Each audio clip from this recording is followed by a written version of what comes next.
Rarely has the world had such a front row seat for a concerted attack by a major air force on an urban area as it did during last summer's Gaza war. But Israel is far from the only country to have killed civilians during war. The list is long, from Dresden to Japan and from Grozny to Algeria.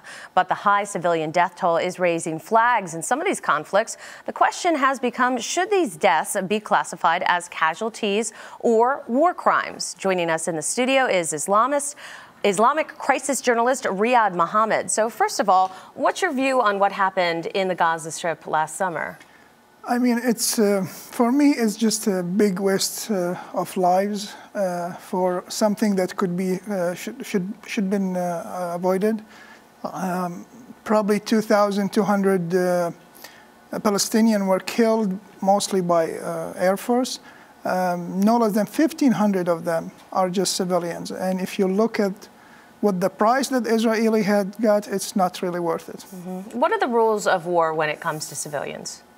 I mean, there is the Geneva Convention that determined that you're not supposed to target civilians. You're not supposed to target indiscriminately any place that has a lot of civilians or any civilians.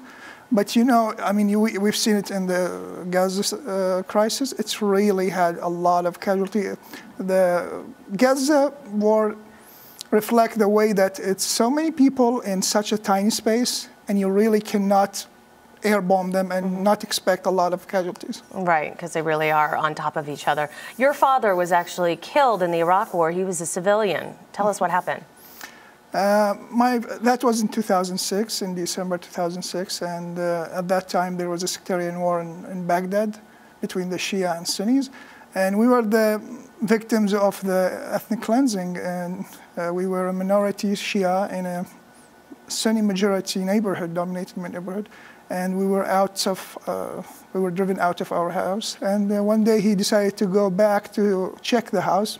We never found him alive. We had to find him in the morgue. Now, if an international criminal court, if they decide to investigate conduct in a war, what can happen after that? Well, you see, this is a legal question.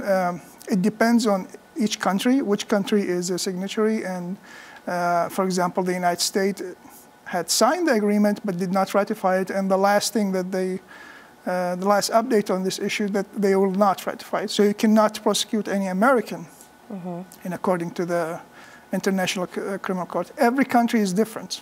What do you think is going to happen in terms of the situation in Gaza? What do you think will happen next?